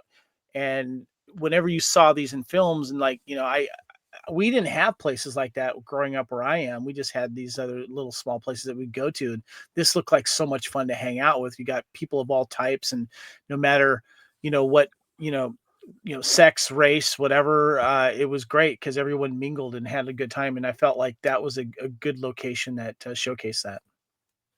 What about you, Lee? What did you think of the locations they used? It's refreshing to see a movie that takes place in New York and not recognize Toronto and Vancouver landmarks. Because I honestly, in rewatching it, I'm like, part of me is like expecting to be like, okay, that's Toronto, and no, this is all New York. I will also say, just because I got made fun of it, it's Stuyvesant, aka the Bed-Stuy neighborhood. If you say it any other way, people in New York will be exactly like people in New York, and they will make fun of you for everything you say, do, and wear. But yeah, that was one that I got railed on when I was a kid. So hey, now you're safe next time you go to. But yeah, I was like Stuyvesant. Like I'm like trying to like none of those letters make sense in order. So. That's kind of New York. It doesn't make sense in order either. So I also got to say, I love that they had realistic apartments for everybody. Like, yeah, if you're in New York and you're, just doing okay, yeah, your bedroom would be that small. Like your kitchen would be that small. Like nobody's, the hacker, or like the IT security head has the fancy place. And even he's got it decorated like, oh, I'm a nerd that just got a whole bunch of money. This is what I'm gonna do. Yeah, I got a Betty Page and like, all this weird crap. Like he doesn't know how to spend his money, so he just spends it all. I thought that was kind of a cool way to establish that character because he's like just a couple zeros away from being just like the good guys. Very, very true in that aspect. Next up, though, guys, I've got something a little interesting. I'm very curious to see what you guys answer to this because we always like to ask if you were a non-speaking extra on set, what scene would you want to be in? Alex, I got to start with you on this. You were the one who inspired us to do Hackers. What scene are you wanting to be in? First of all, don't put this on me. Just stop that right now. If I was going to be in any scene, I think I'd want to be. I'd probably one of the hackers attacking the Gibson. It's either that or the party scene. Those would be the two scenes I'd want to be in the most. Lee, what about you? Where are we putting you in as an extra? Absolutely, in any of the party scenes, any of the Foot Clan lair. Having done a lot of extra work, that's the easiest. And as I was watching this, I'm like, oh, these guys have never been extras before. Like when they're walking through the hallways the first time, you get the one dude talking to the other dude by the locker, and he's like, okay, if you're saying that much stuff, we would hear you. So for the audio listeners, you were basically overacting with your hands and your mouth. Yeah, I was being Italian in New York. Like it was, like it's big and animated, and like he's obviously yelling stuff, and you hear none of it. And every so often you could just see this look in the I'm not going to look at the camera. I'm not going to look at the camera. And you could see it on all the extras' faces. But in a party scene, it's like, oh, I'm just hanging out here. This fake drink is almost as good as a real drink, and I don't need to do much. Like it's just, you sit there and you watch Lisa dance. What about you, Kevin? Where are we putting you in this movie? Definitely. There's two. You guys have mentioned. I would definitely want to be in like the high school scene, and maybe doing overacting stuff like Lee popped out. But it's definitely the party scene. That we got the party scene, and then you got like the club scene. I'm probably leaning more towards the club scene. That would be a fun place to hang out. That'd be one of my favorites. What about you, Kyle? For me, I got to be at the club when they're playing the game because I love that game. The game is an early version of a game called Wipeout, and I love that game. Also, too, put me in Grand Central Station. I want to be one of the hackers in the phone booth at Grand Central Station. I think that would have been a lot of fun too. There's just so many crazy locations where I know I don't really want to be though. Is at the Razor and Blade rave because that just gets a little too insane, and I don't trust those guys with glider guns popping out. But the music in that sequence is amazing. Oh yes, it is. That is very much a fact on that as well. Also, Mark Anthony did prove that we would all be welcome as old dudes at this party. Yes, it's true. Like, yeah, we're just the creepy old guys at the party. Yeah, it's like look at all these old people at this party. We would kill that party. We would have destroyed the whole hacker concept by just being at that party. Pretty much. Okay, well, this is a Kevin favorite. As an extra, you're friends with the on-set prop master. They say you can take one thing from the set. What prop are you taking? You know what, Lee? Yeah, I can see your reaction over there. I gotta start with you here on this. Oh, geez. I would probably. I gotta go with Curtis's bike. That was a real nice street legal, but you could take it off road. 600cc. Overall, like it's not just flash and it's not just utility. It's like the perfect blend. Like you can pretty much do anything you want with that. It's not going to be the fastest bike on the road, and it's not going to be the most nimble bike on the trails, but it'll do both jobs nice enough. And if you got a motorcycle, you got chicks. Yeah. What about you, Alex? Angelina Jolie. That's not a prop, at least in some people's mind. I'd probably take her computer. Triple the RAM. The 14.4 baud modem. Just absolutely, yeah. It would be the computer. It has nice software. Oh yeah. Kevin, where are you taking from this set? I'm not taking Angelina Jolie, but I'm taking some props that she handled. I want the floppy disk that she shoves down her pants.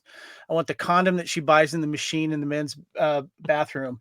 And then the distinctive ring that she wears. I was looking up in trivia, that metal medieval ring, the original armor ring by designer Marche Noir. that was a thing back in the 90s, especially with goth people and heavy metal people, where you had like it was like a hinged ring that went all the way up and then came down. Very popular during that time, and I would like all three of those, please. Thank you. I think for me, I maybe would steal one of the sets of rollerblades that they had. I think that could be fun, but I wouldn't mind having the computer that the plague leaves with Dade, and as long as I get that fancy headpiece too, that gives me the virtual reality. That laptop, right? That was a pretty badass laptop that he got. Yeah. Yeah. Did we bring back transparent tech? That was fun. Yeah. You know, like the transparent laptop. My sister had like the transparent phone where you could see all the transparent guts inside. swatches. Remember those? Oh yeah, those were cool. Yeah. No, they now weren't. everything's like boring and it looks like an IKEA. You know, like I want the fun stuff again. Bring back the 90s. Well, okay, Alex. What? This is the Lacey Adderhold question that we always like to ask here with us. If you could have lunch or dinner between takes or at a rap party, who would you either speak with or who would you avoid? Ooh. I would absolutely love to sit down because I feel like he'd be the kind of guy, even in 95, he would have been the kind of guy who would just be open with you and talk with you. Penn Jillette. Ah, good one. Good one. Kevin, who would you either want to have lunch with or who would you avoid? I feel like Jonny Lee Miller's I feel like he's the actor that's always in his role, you know. He would be weird to hang out with. I'm hanging out with Matthew Lillard, maybe smoking some joints. That's what I'm doing. They're called doobie snacks. Yeah, he'd be the one I want to hang out with. I would go all the way. I would have lunch with Wendell Pierce. He's like one of those guys.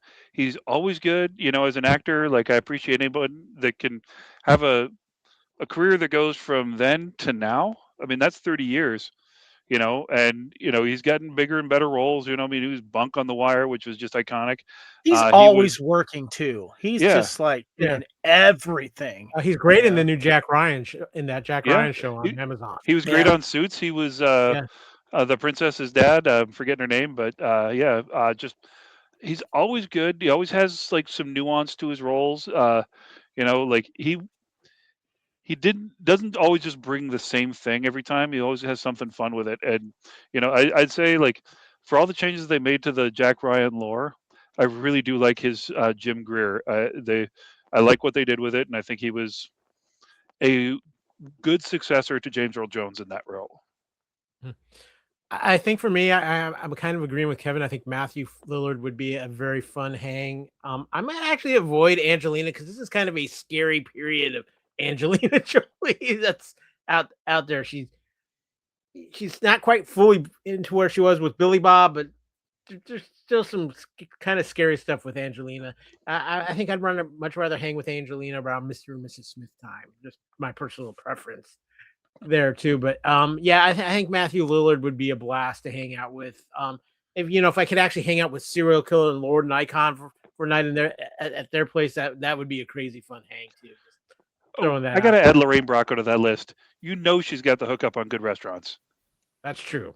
That is very true. Between Goodfellas and Sopranos, she knows. She knows. Yeah. Oh, well, not yet at that point, but she still knows. But okay, guys. Here's the big thing. It is the Vanilla Ice Cool as Ice award to the most dated thing or person in this movie. There's a lot in this movie that's dated, but let's be honest here. We're going to talk about the tech because we've got some dated tech in this film from the rollerball mouse, from some very old style laptops to just Can we triple the RAM on that here, guys? And of course, this is still cool. I love the keyboard for the Gibson. That's still one of my favorite things. But I've got a list of some of the technology that they've used here, and it's quite interesting. The characters are in awe of Kate's new super fast 28.8 modem. It's got an active matrix display too. Haven't seen one of them on an LCD in what, 20 years? And a P6 chip, triple the speed of the Pentium. Yep. We also have phone freaking is significantly featured. This stopped being possible with the change to digital phone switches in the late 90s. Yeah, that goes back to war games, ladies and gentlemen. The main characters talking very highly of the RISC architecture. The CISC versus RISC battle was mostly a marketing thing that came with some underlying technical meaning. It petered out in the late 90s as CISC won convincingly in the desktop and server markets, so RISC won in the long term on mobile. Dade uses a lunch pail style luggable computer. That's the old tech by even 1990s standards. The lunch pail format was the very first portable computer style from the early 1980s. It was replaced by the now ubiquitous clamshell laptop designed by 1990. At least the Plague had the decency to mail Dade a clamshell laptop later in the film, if for dubious reasons. The battle of the tape scene, nowadays tape is pretty much unknown, and they'd be fighting over digital files. And for those in the know, Serial Killer's collection of Crayola books are all completely obsolete. Several are classic but archaic. Good basic theory, yes. Practical applications anymore? Not a chance. Many of the display dialogues are Macintosh System 7, last released version 1997. Look at all the public payphones that are in this film. Seen as any one of those in 2 decades, they were almost completely removed in the 2000s, though New York City has almost a quarter of the remaining total nowadays. Of course, we've mentioned pagers, 3.5 floppy disks. Oddly subverted in-universe in one low-key way. Despite a 7-year hiatus in his computer use, Dade has no perceptible difficulty resuming his hacking when he turns 18, as if nothing had changed between 1988 and 1995. Crashing 1,507 computers in a day is no longer that impressive. Dade did that 10 years earlier in the 80s, and he hit the market so hard the New York Stock Exchange dropped 4 points across the board. Nowadays, he'd be in Gitmo until his hair fell out, or working for the NSA, FBI, or some other special government agency using his powers with other colored hackers to fight cyber criminals. The NSA does offer a scholarship program at MIT for students who will pursue a career with the agency. As he committed these hacks as a child, he'd probably be shortlisted for that program or something similar. And finally, the Plague's VR rig is sort of a cyclical version. It was a breathtakingly expensive and high-end at the time, but within a matter of years became a ridiculous antique as the original VR craze petered out and died. Now that VR has actually reemerged, if you weren't aware of the original version, his headset and controller would actually look relatively sleek, with the biggest question being why he's not in the middle of a large open space. So, guys, there was a lot of tech here that's just completely outdated. But I want to bring this point up to you and see what you guys think, because what I think is so interesting about this film when it comes to the technology is this is kind of the start, like Kevin had mentioned earlier. A lot of people had computers, or people had computers in the early to mid 80s with the old Apple computers, whether they used them at school or maybe had one at home. Then there was kind of a drop off of people having computers in their homes from like the late 80s until the early 90s, like 92, 93, when the Mac became a little bit more relevant. And then eventually we started getting PCs later on. But I feel like this movie kind of repopulates the computer culture in its own way, because it reminded people, oh, wait, there's computers out there. People were still not diving deep into the computer culture as a whole as of yet. It wasn't until a few years later, but I do feel like this movie kind of actually did help in getting computer culture into the mainstream again more than it ever had been. I think even when you talk video games, most people were probably playing something on Nintendo or Sega, even PlayStation at this time. So I'm kind of getting curious to get your thoughts. Lee, I know you work in IT. So what are your thoughts as far as the technology in this film and more about this gap we kind of had? Well, it's weird because my dad was like one of the original programmers back in the day. Bunch of stuff that he did. So we were constantly like, we all had like whatever like every 2 generations we would have a different kind of computer. I mean, I remember we had, IBM, with the giant discs, like pre 5.5, but like the giant discs. We had one of those. We had the Macintosh, back when it was called Macintosh, not just Mac. I remember having one of the lunch pail uh, uh, laptops, and then one of the flip up clamshell style, and I remember just the green and orange screen on that. Seeing it really it takes me back, and as everyone has said, by the time this was on screen, it was already outdated. I just remember at the time, everybody that was doing computers was constantly building and upgrading, and they needed new graphic cards for this and that. I remember having to constantly rebuild my computer just between X-Wing and TIE Fighter. Like you needed a new graphics card, so you'd go to our store was called Alpha Micro, and so we'd go get that new graphics card. And the downside to laptops for everybody was you couldn't do that kind of modification on it. So like the serious computer nerds weren't on laptops; they were on desktops. And now all this stuff is in the cloud. So you upgrade the cloud, and you can kind of change your processing speed a little bit, but so much of it is done outside of the parameters of the equipment that it's easy. But can you go back to the picture of that flat keyboard? Yeah. A, I love this, and B, every time you've put this up, in my head, all I hear is the opening lines of Domo Arigato, Mr. Roboto. I mean, you look at this, I am a modern man. Like, it's so, like, that is a power shot that should not exist, because you've got Ben Javeri from, the Short Circuit movies, and Penn, who you only knew back then if you were in Vegas, because like he didn't even have his shows. Like there was, you might have seen a Showtime special with him, but like he's just kind of this somebody that nobody knew. And like this is just such a power shot of these two guys that are so weird in this movie. But I absolutely love this frame, because it's, now we live in this computer world. Like these guys did become powerful, and it's, I don't know. I just love it. It's a great shot. Now, Alex, I feel like if Hackers had come out 3 years later, one of the big sponsors for this would be Gateway. Dell. Dude, you're getting into Dell. Yeah. It would have been a Dell. It would have been because the cow print alone would have been reason for them to do sponsorship. Yeah, it's again, being somebody who had to build his own computer, had to do the PC and everything like that. I knew that there were things that you could not do easily on a laptop, and triple the RAM when it only has 2 slots is one of them. And that one may have only had 1 memory slot. I'm thinking 1 at that time. And the processor, I'm sure, could only handle so much memory. And then afterwards it was moot. So despite all that, I think the thing for me that shows just how dated the technology is either the pagers or the payphones. The payphones really hit how dated this movie is. Yeah, because it's such a huge plot point in the movie. Yeah, I would agree. Now, Kevin, we all know that you do your podcast from a Commodore 64.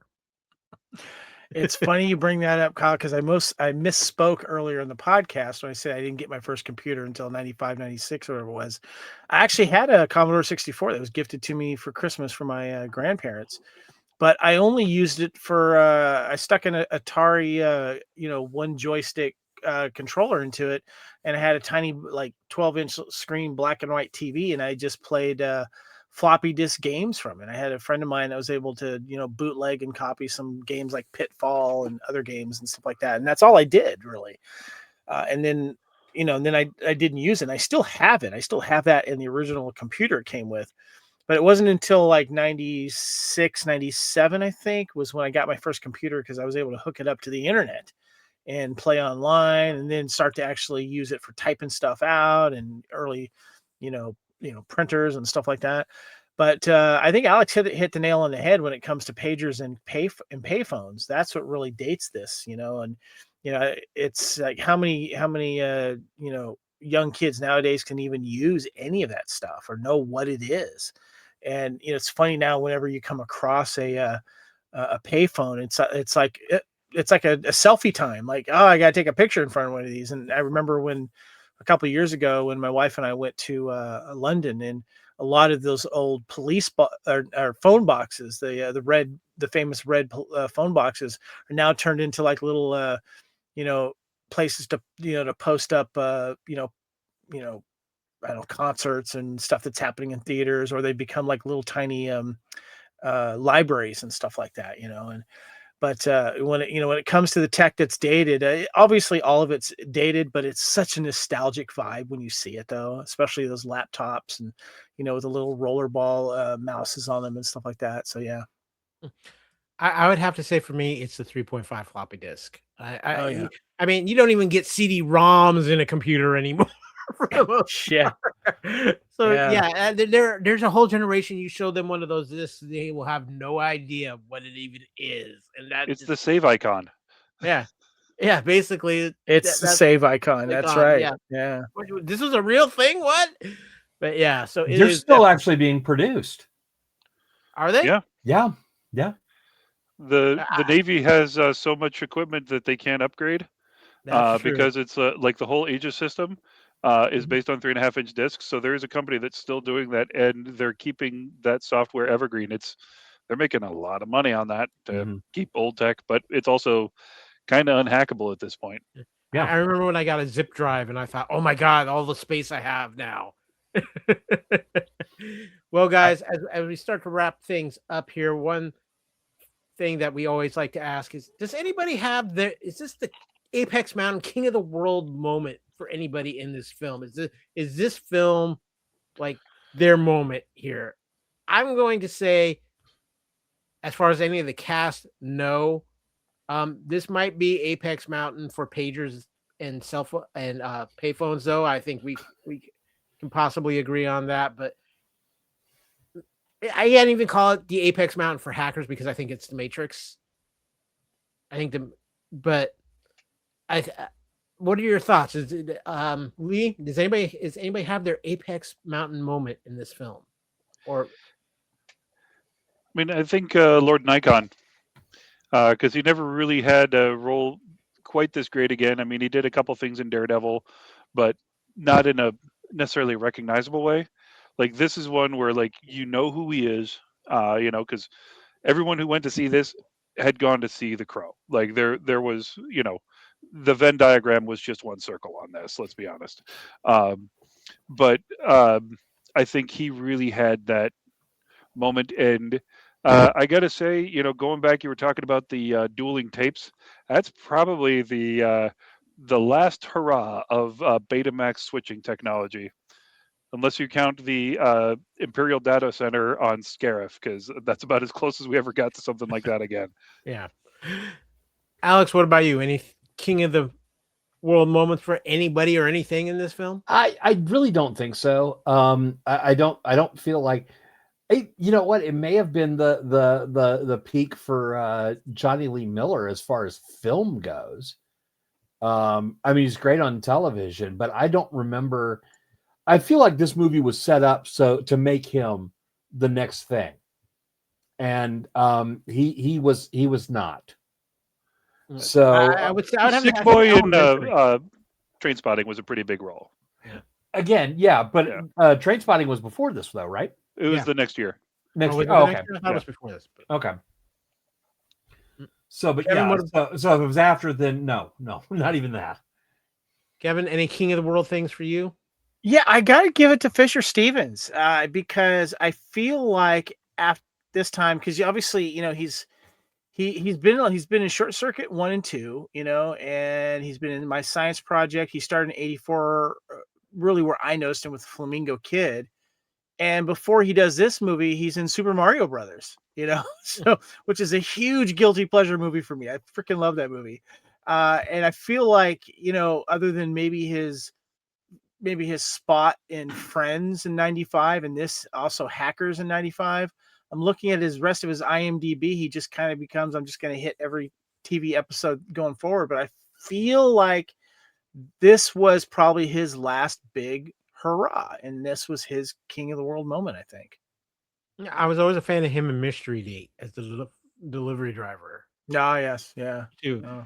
So I guess this might also be a king of the world moment for the floppy disk. Just got to say that. I think the floppy disk was very important part of this film. So just throwing that out there. But This guys, is like next year's Mission Impossible 1. A lot of floppy disk in that. Yeah, there we go. Yeah. So as we wrap up, what happened the next day? The what if is it? If they were to do this movie now, is it a remake, a reboot, sequel, prequel? Is this a couch potato theater worthy film? So, you know what, Alex, I'm gonna go to you here. Do you want to? Would they remake this, reboot it, sequel, prequel? What would you want to see if they went back to the world of Hackers? Honestly, I think, especially with the technology that it is now, I wouldn't mind seeing a reboot. I wouldn't mind seeing them redo it. Give us a new batch of young actors, and by young actors, I mean somewhere between the ages of 27 and 46, playing these teenagers. And let's redo this story. I think it'd be very interesting to see what can be done with the new technology and everything. And you know, like this movie doesn't even utilize VPNs. Yeah. And true. VPNs were used in like war games. So I'm just saying, let's see, them going, I VPN to here and then bounced over to here to get to here. And let's see if a movie like that could be made and maybe made better. And get Jolie to play the plague role. Yeah, there you go. Lee, what about you? Sequel, prequel, remake? It already has a prequel in War Games. It already has sequels in Johnny Mnemonic, followed by the Matrix franchise. I mean, it slings in there perfectly. And I don't think that this takes place in the real world. I think this is like one of the first generations of the Matrix, when the architect is trying to get it figured out just right, because it's so perfectly of a time. Like, it just makes sense there. But I think this is one that I would leave alone. I don't think that just knowing hackers and people in this world now, they really look like the four of us. And, as much as I love talking to you guys, I don't think the four of us sitting around on computers sells a movie. But I think does that include Kyle with sunglasses or without? You don't want to see me without. See, here's the thing. Kyle's not wearing sunglasses. He is just so cool that our brains can't fathom that he isn't wearing them. Like, that's just the truth is I'm zero cool, but that's But yeah, I mean, that's just how he is, man. You can't contain what is Kyle. Yeah, that's very true. But Kevin, what about you? You want a sequel, prequel, remake? There's another alternate universe with this, where this movie is a hit and it pops out a sequel maybe 3 years later. And it would be interesting. The part of me just wants to see how the tech had changed in 3 years, because we see it change drastically in the films going forward. We keep bringing up The Matrix, and, I feel like The Matrix was one of those films that really utilized the need for landlines. And then soon after that, they started drying up. But then you had those cool, like, cell phones, that had the cool little flip thing that came down. I would like to have seen a sequel with this within the next 3 years, because I want to see where these characters are. I want to see what new characters they would bring in, and how the internet started becoming a much bigger thing. And it was important for gaming as well, other than just hacking into systems and doing stuff like that. I mean, that's a part of the industry that just hit big in the 90s. You had the console games, yes, but I want to see what these hackers do when we start going online for the first time, and doing that, with the gaming and that type of entertainment system. I think there's a story in the entertainment system where maybe Jonny Lee Miller's kid, he's hired as a security guy because he knows how people do things, and he brings in his old friends from New York, but they come out to California or something like that. I think that would have been kind of neat, because I think seeing these people all back together a few years later, there's a part of me that's dying to see that. I think that's fair on that. For me, real quick too, I just want to say, like, what would happen later. Half of these guys would be working for the organization that Gene Hackman was trying to take down, an enemy of the state. Yeah. Great movie. Yeah. And as far as a remake goes, well, the cast of Stranger Things has nothing to do these days. But I mean, okay, yeah, as long as Dusty plays the lead. I want Gaten Matarazzo like as Zero Cool. I'm with you there, Lee. Yeah, I like that. Yeah, I think that's fair. But guys, we are wrapping up things here, so let's get into our final thoughts.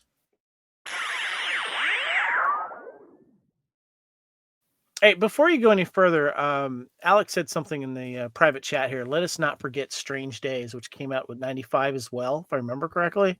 And it takes place at the eve of 1999 going into 2000. And the technology... 2G. What's 2G. that? They Yeah. kept referring to it as 2G, not 2K. 2G. 2G. Yeah. 2G. And the technology there, that virtual headset technology that they were utilizing during that. Love that movie. I always watch that on New Year's night. It's great. Love it. Good call out. So let me get you guys' final thoughts on this. Lee, give me your final thoughts on Hackers. This is just fun. This is a slice of the 90s that is completely of its time. It is the kind of enjoyable bad movie that we used to make, where it swung for the fences. It wasn't trying to be hyper realistic, and I don't think it was even completely trying to be hyper silly. I think that they just like had an idea. They really went for it in every direction, and you can see it in all the performances. Like, nobody is playing this like it's a B movie, which lesser actors would have, or better actors would have been like, yeah, this is a paycheck. I think that this really is just fun. And to answer a question that you asked earlier, this is a complete couch potato theater movie. This is one, like, it's on. Yeah, I'm watching it. Come on, guys. Alex, your final thoughts for Hackers. It's, of all the movies out there, I will absolutely say this is one. It's what I refer to as funnel cake entertainment. Because it's a lot of fun to just have. But ultimately in the end, there's nothing there. It's an empty calories movie. But is it a couch potato theater movie? Absolutely it is. This is a movie that is just dumb fun. And I'll be honest, kind of glad I saw it on a smaller screen. I don't know that I would have enjoyed this movie as much seeing it in the theaters. Mr. Reitzel, Spartan Phoenix, serial killer. Your thoughts on final thoughts on Hackers? Having seen it in the theater on my birthday week, or might have been right on my birthday. It was great. It was especially with some of those visual scenes, it was fun to see. But I kind of buried this movie for a while. I didn't return to it in a long time, and I think I probably didn't see it again until 20 years later. And then, of course, more recently in the last 5 years, and of course, leading up to this podcast. And every time I returned to it, it brought me back to a nostalgia moment and a certain type. I had a lot of, my interest changed from the 80s to the 90s. The 90s were more about music and gaming and stuff like that.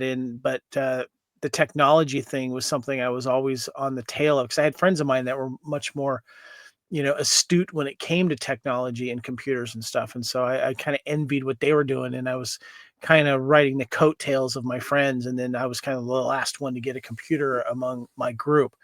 But when I did, it was great, and what did I do first?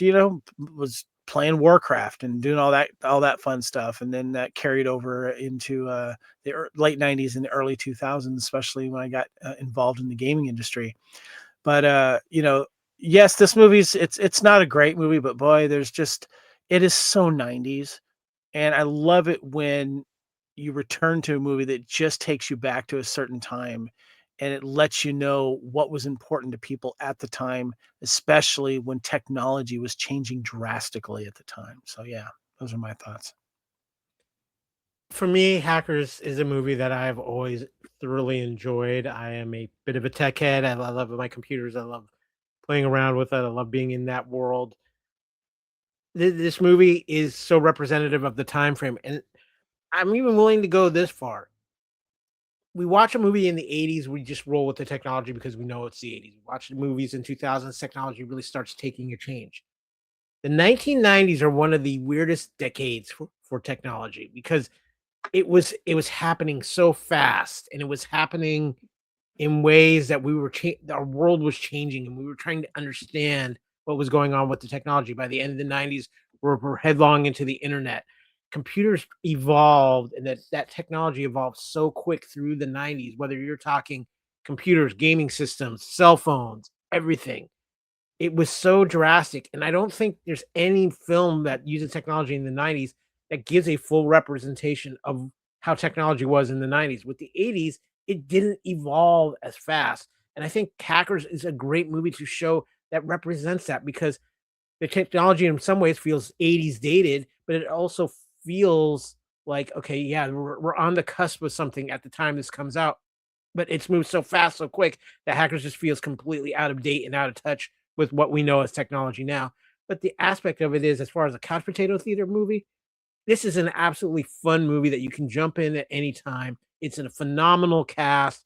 They work incredibly well together. Yes, it's over the top. It's a little bit silly. It doesn't resonate in certain aspects anymore. But if you were from that time period, I think it's a great film to revisit and just enjoy it for what it is. It's a popcorn film. It's a couch potato theater film. I do think that if you were to show people who were born after 2000, they're going to watch this film and just not relate to it in any way at all because of how things change. So it is a generational film in that aspect, but it is a couch potato theater film, and that's why we've had it here on the Fandom Podcast Network as an episode of Couch Potato Theater.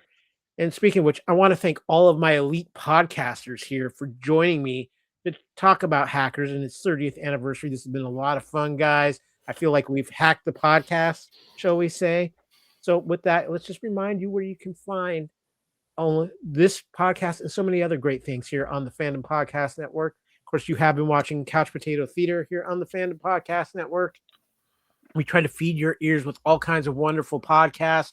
We hope you've been enjoying this, whether you're listening on the audio version or watching on YouTube. And if you are watching on YouTube, scan the QR code that's on your screen. Talk about a technology that didn't exist at the time of Hackers, and it will take you to our main homepage where you can find all of our brilliant audio podcasts and our complete back library. You're going to find a lot of fun things there. Of course, you can find us all over social media. Guys, where can we find you on social media? Lee, where can people find you and everything you're doing with Fight Monkeys as well? You can follow us on Facebook and Instagram at the Fight Monkeys. You can follow me on Instagram at the Way of the Way, and Madman Road on Facebook as well. Always doing weird, crazy movie stuff. And as always, if you've got local film festivals and theater, go out there and support the arts. That's how stuff that's crazy and interesting, the people that are going to make the next Hackers are people in independent film. They're not people in Hollywood. So for the fun, kind of stupid, great couch potato movies, it's up to the indie crowd. So go out there and support them if you can. And the truth is, we got a very talented group of people here on this podcast. Alex, you do some amazing work in improv in Atlanta as well. So where can people find you and find the great work you do with Safety Third? You can check out our website, safetythirdimprov.com. You can also follow us on Blue Sky at Safety Third Improv, and you can find us on Facebook as well. Kevin, you're all over the Fandom Podcast Network, but there's one trivia fact I forgot to mention earlier on. Kevin is a famous hacker because he is the only man to actually hack the 3 seashells. Where This can is people true. find you on socials, Kevin? You can find me on all the socials at Spartan_Phoenix and also on Blue Sky at Spartan Phoenix. And of course, on Facebook at Kevin Reitzel. As for me, you can find me when I'm not zero cool, but when you're looking for just Kyle, you can find me on Twitter at AKyleW. That's where you can also find me on Blue Sky. Of course, you can find me all over the Fandom Podcast Network group pages on Facebook. And also you can find me on Instagram and Threads at AKyleFandom. And of course, you can find the Fandom Podcast Network on Twitter and Blue Sky at FanPod Network, and visit Facebook. We have pages for all of our wonderful podcasts here. And again, check out our homepage at fpnet.podbean.com. And if finally, too, let's get a little love for our TeePublic store. It is the holidays. You might need some new gear, make some great presents here, because you know what? Over at TeePublic, just search for the Fandom Podcast Network or your favorite show on the Fandom Podcast Network. We got all the gear up there, including a Couch Potato Theater shirt. But not only is there shirts, there's hats, there's mugs, there's pillows, there's tapestries, there's laptop cases, phone cases, all kinds of things over at TeePublic, and all kinds of holiday sales going on. So give TeePublic a shout out. To be honest with you, we get a little kickback. It helps us keep the power on for our DOS modems out there and our AOL account active. So, we appreciate all of your support with that. And you know what? We just have a great time here on Couch Potato Theater. It has been a blast going back to the 90s, talking Hackers, a movie that I think everybody here has a very soft spot for. But until next time, we will see you on the couch. And remember, hack the planet.